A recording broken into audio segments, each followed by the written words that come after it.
we have one last remaining topic, which is small signal analysis of the C amplifier. So we'll do a derivation. I will look at the small signal model for the C amplifier, and then derivation for the gain.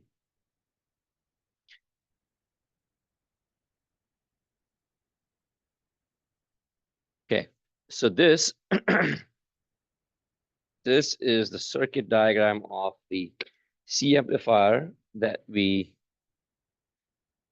that we also looked at in the lab, right? Voltage divider bias set up by the resistors R1 and R2. In this case, since I'm using the circuit diagram directly from the textbook, the R1, R2 resistors are flipped, but doesn't matter, the naming convention. It's the R1 and R2 voltage divider bias.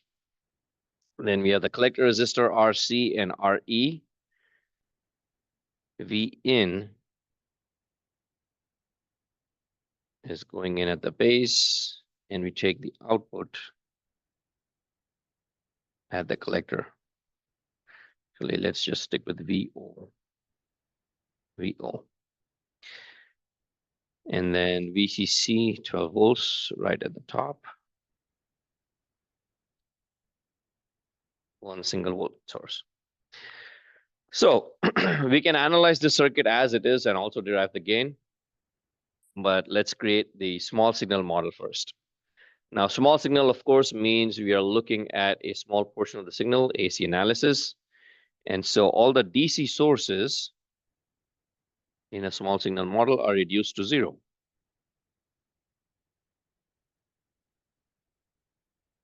So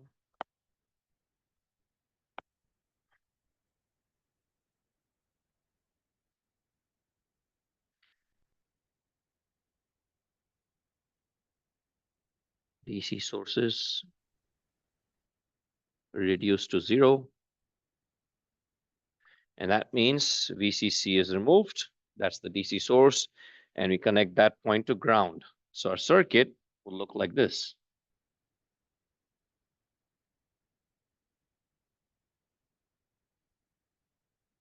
Emitter resistor RE. Collector resistor is now connected to ground. And so it would come like this. R1 and R2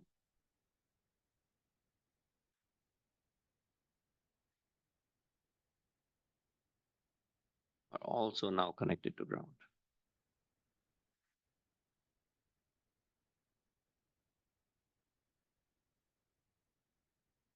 And the only input is from V in, VI, the AC source.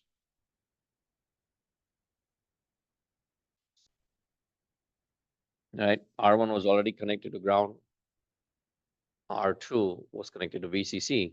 VCC is reduced to 0. So even R2 is now connected to ground. And this is your V in. This is RC. And V out is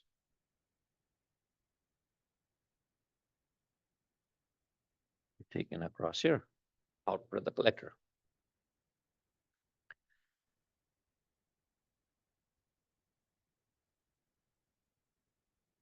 And gain, the voltage gain, would simply be V out over V in.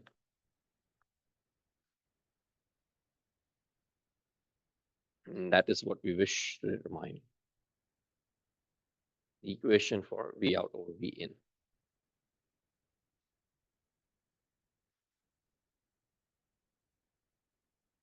The circuit diagram makes sense? Yes. AC, yes, just AC.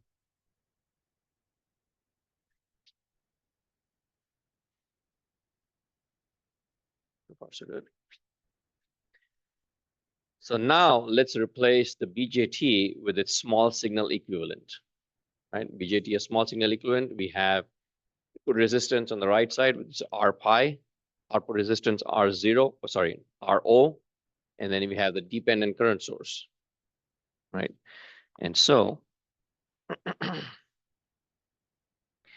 let's make this, that's R pi. That is our dependent current source pointing down. And then RO, output resistance in parallel.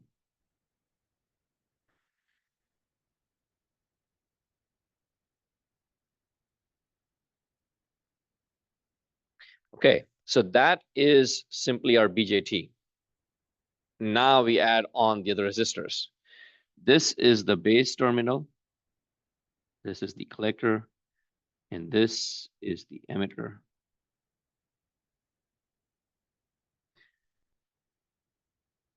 Let's just write here, emitter. So from the emitter, we have emitter resistor. That's RE. Then I'm going to combine R1 and R2 in parallel to create the base resistor RB.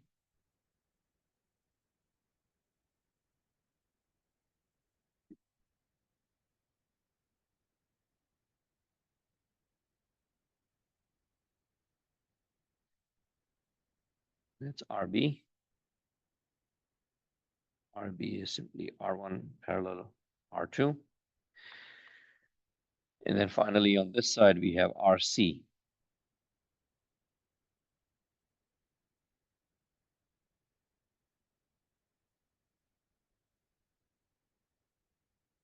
Out.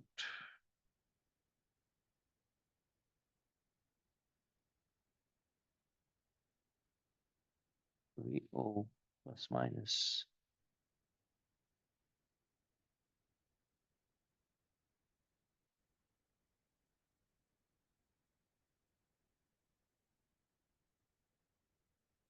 V in. And because we are doing small signal analysis, let's use lowercase letters.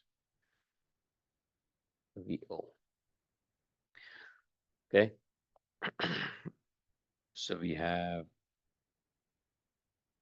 R pi, RO. This is the dependent current source. GMBBE or also beta IB.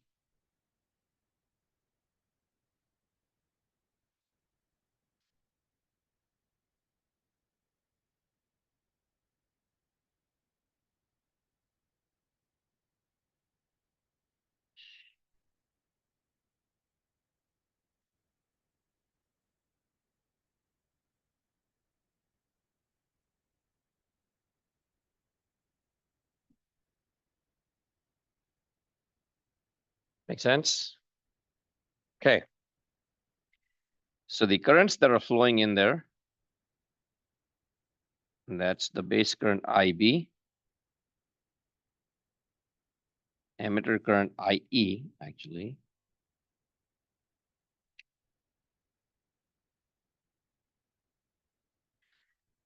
And then collector current IC. If you apply KCL at any one of the nodes, you can see this current is coming down, right? Combines into IE. IC is going up, which means that the voltage drop across the collector resistor RC has a polarity opposite to that of VO. Okay, we already saw in the graphical analysis how we get a 180 degrees phase shift. In small signal model also, you can see voltage polarity of RC is opposite that of VO. It will result in a mathematical equation of minus. That minus sign, of course, indicates that is 180 degrees out of phase. Okay. All right.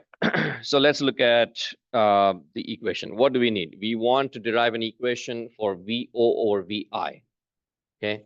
VO over VI. So one of the ways we can do that is by determining the impedance at the input and the output and taking their ratio. That means we can find ZO and ZI. Okay, ZO and ZI. So impedance at the output, impedance at the input, we can derive equations for those, and then we can find, rearrange the terms and determine VO or VI. In this case, we can apply KCL, KVL at the input loop and the output loop, express each of these quantities in terms of the input voltage and the input current, and we can find expressions for ZI and ZO. So let's say we apply KVL around here. What would we get? We have V in coming in, right? V in coming in. RB, if you notice, is not in the loop because it's in parallel. So V in is going right here and is being divided across R pi and RE. And so I can write KVL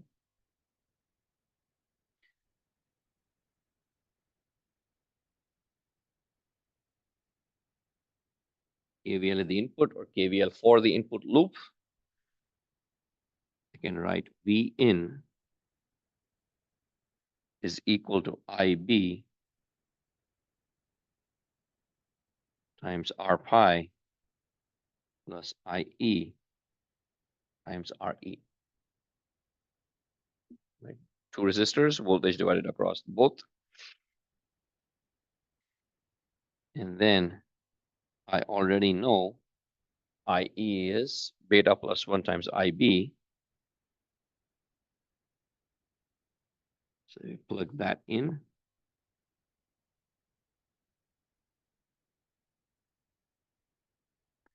IB is my input current. V in is my input voltage. So I take IB on the other side, and I can get an expression for V in over IB.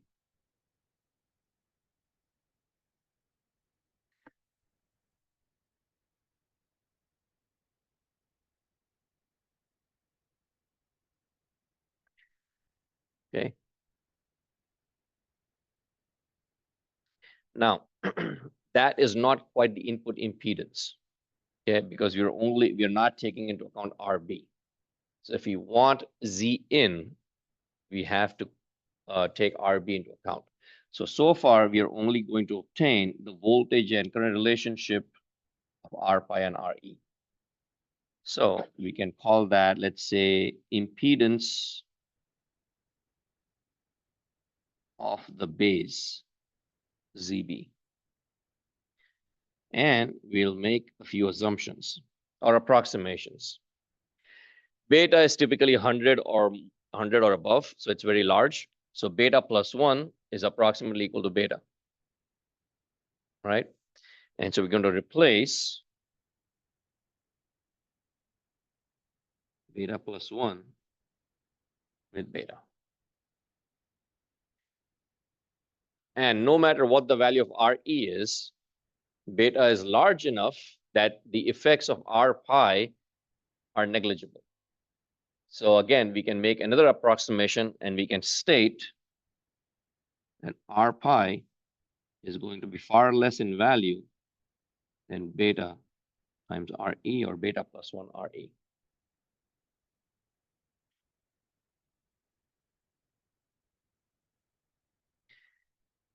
And therefore, we can write this expression, impedance as looking into the base is approximately equal to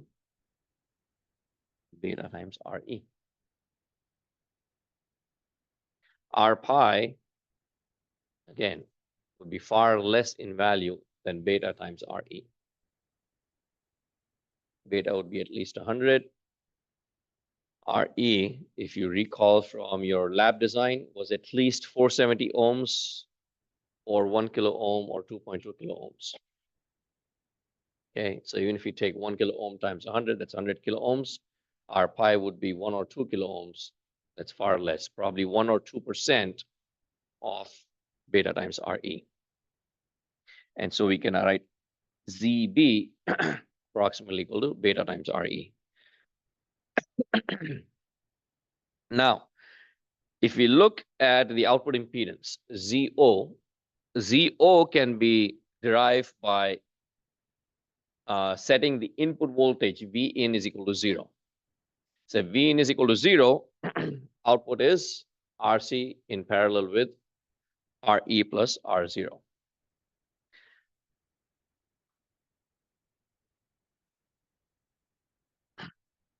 Total Z in would be equal to RB parallel ZB, and ZO can be determined by setting V in is equal to 0.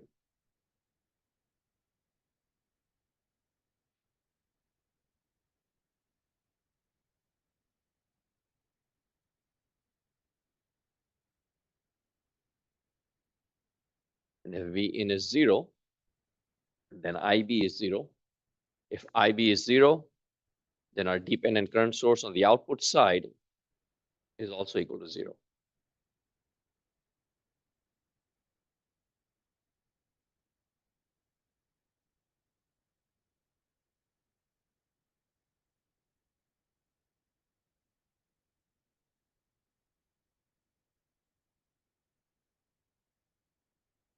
And so if that is reduced to 0 on the output side, we only have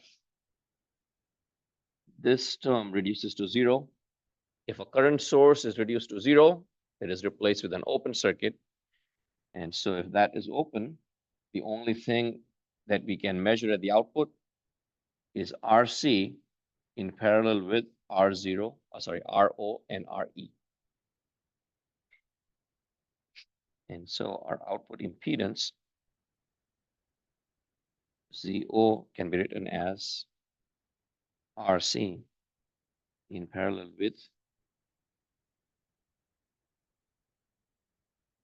RE plus RO. Now, another approximation we can make here is RO output resistance is going to be very small. RO is basically VCE over IC. So compared to RE, RO is negligible.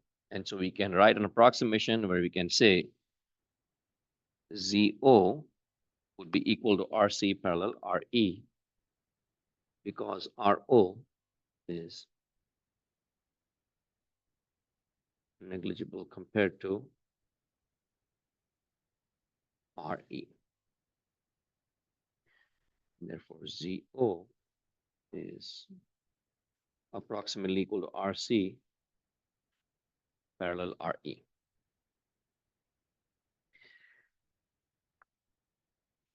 And now let's write an equation for the output voltage VO.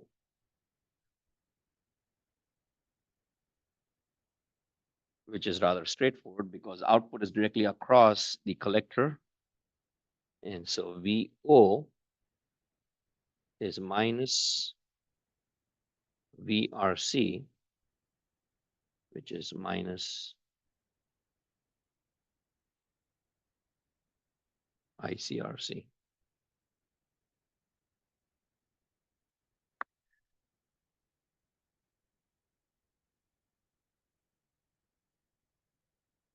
IC, of course, is beta IB.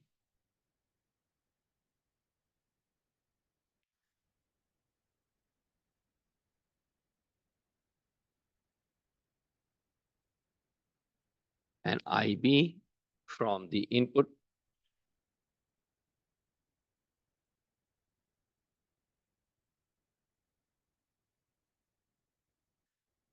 is V in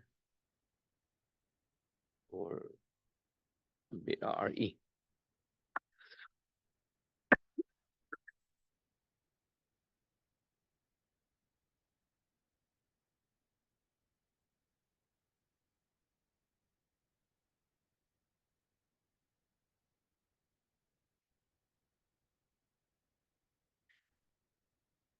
We simply plug that into the above equation, rearrange the terms, and we can get VO over V in.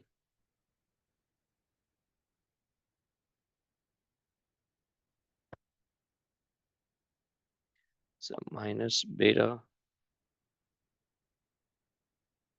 times RC times V in over beta RE.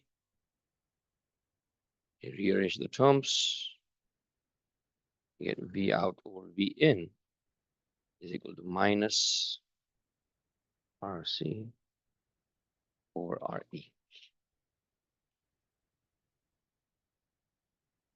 Voltage gain is approximately equal to the ratio of the collector resistor to the emitter resistor.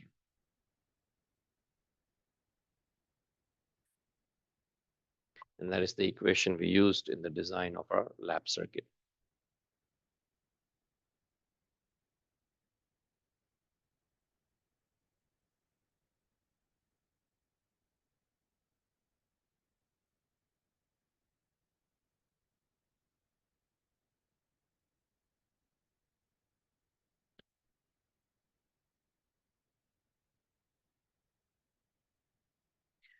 All right, questions? The steps make sense? Again, if you recall back to the first year of class, I said we'll look at a lot of models. These are numerical methods. We use a lot of models for different case scenarios, and then we make a lot of assumptions and approximations.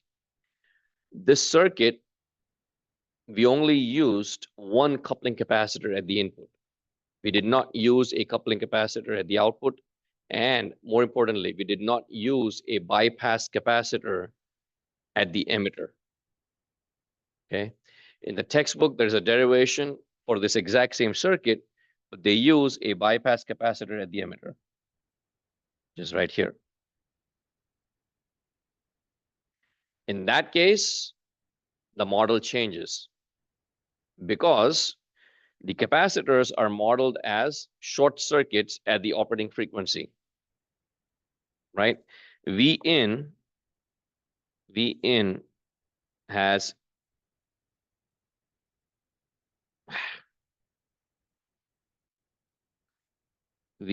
certain frequency that is running at. In the lab, I believe we use what, 1 kilohertz, right? So the capacitors are chosen such that they present as a short circuit at that operating frequency. So if you use a bypass capacitor for the emitter, in the model, RE is a short circuit. The emitter is directly connected to ground. And in that case, our model changes, our equation changes, and then our gain also changes. Gain would no longer be a ratio of RC to RE because RE is bypassed. So definitely take a look at the textbook. Look at that model. Okay, there's a slightly different derivation and a vastly different equation. So depending on the circuit, as an electrical engineer, you go out to design. Depending on the components you use, it'll be completely different. And again, you'll have to derive the equation using the basic circuit laws. Again, no matter what kind of circuit it is, no matter what kind of application it is, all the circuit rules still apply. You have the same circuit model for a BJT, you have this hybrid pi model or the simplified hybrid pi model. And then you have your biasing resistors, whether 1 or 2 or more than that. And the output, you have the collector resistor, you have the emitter resistor, you might have coupling capacitors or not. You simply plug those in, apply KVL at the input and the output, rearrange the terms in terms of V out or V in, and you can determine your gain equation. I chose this because this is the one we did in the lab. So that makes it more familiar to the students. Okay. All right. That is the end of the course, unless students want to go a bit more beyond the syllabus. Yes, sure. Now, this is all I had planned for the quarter, for this time at least.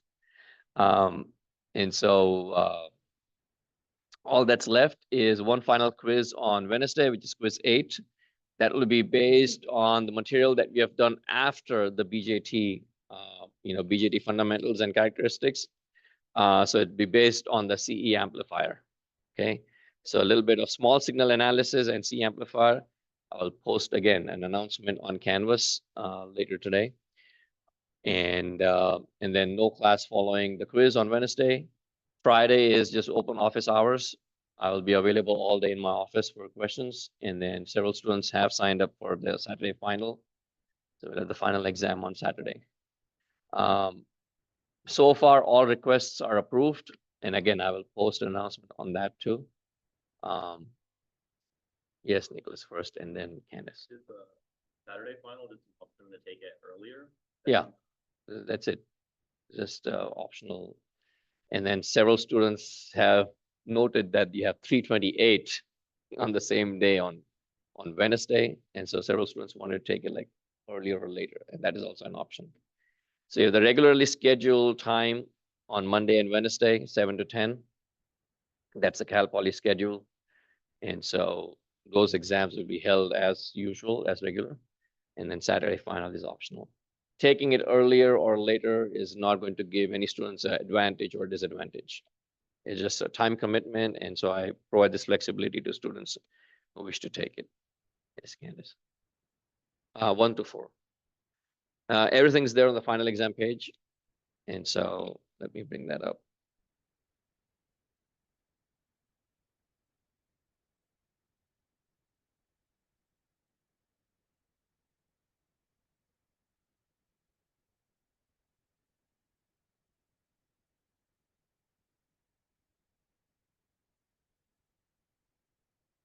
Yeah.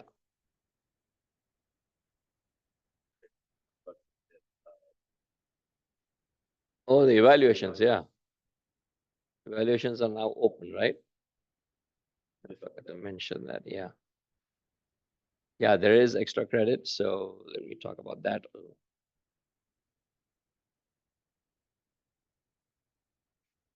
So let's see.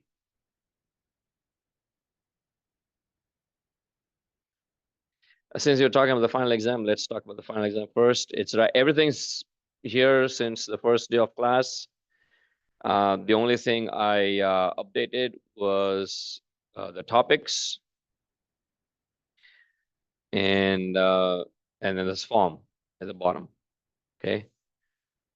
No internet usage unless except for like looking up the e-text or the class notes or stuff like that. But I would suggest write or print everything that you want. It's open books. Yes. Yeah, tablets. So lie flat tablets and laptops is fine. Nothing that is vertical screens. So if you're using any kind of tablet device or laptop, make sure it's flat on the surface. And again, it's open book, open notes. Since we have digital notes, internet access is required for digital notes. So I permit internet access to look at notes and e-text, but that's it. No other internet usage beyond that. Yeah, that's fine. Flat. Yeah. Yes.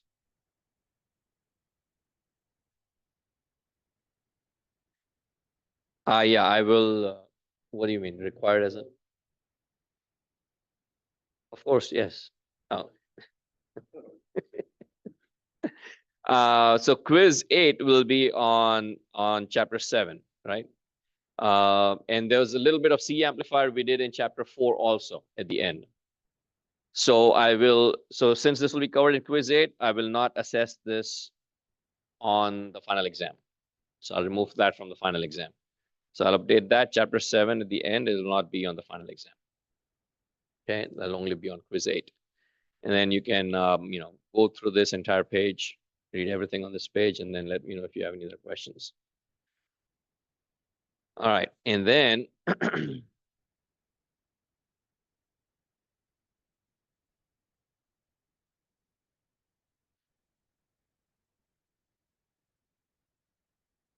Course evaluations are open.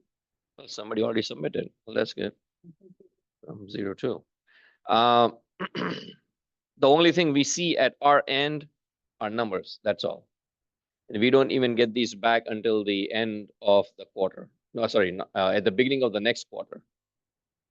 We don't even get these back until the beginning of the next quarter. Like if you recall, I said on the first day of class, my summer quarter ended like in August, and we didn't receive the evaluations until like almost a month later. And the only thing again we see at our end are like, the numbers, whatever the numbers students have given, and then the comments. Everything's anonymous. I know most students would be familiar with evaluations in the format, but I still like to point that out. So again, there is extra credit that is awarded to students, to everybody in the class, in proportion to the response rate. There are 36 students in the class. If 36 or 36 students fill it out, I mean, if I see 36 responses at my end, then it's 100% response rate. Every student in the class receives 1 extra credit point. If 18 students submit, that's 50%, so 0.5 to every student in the class. So whether a student participates or not, everybody does receive the benefit. Let's see. I think I'll post an announcement on that also. Okay. Well, we'll end class here today, and I will see you all on Wednesday. And I'll be in my office till 5 o'clock. So if anyone have any questions, feel free to come by. Uh-huh. You say like a live, what do you exactly mean by like for the final, like a live electronic? Like, that just mean like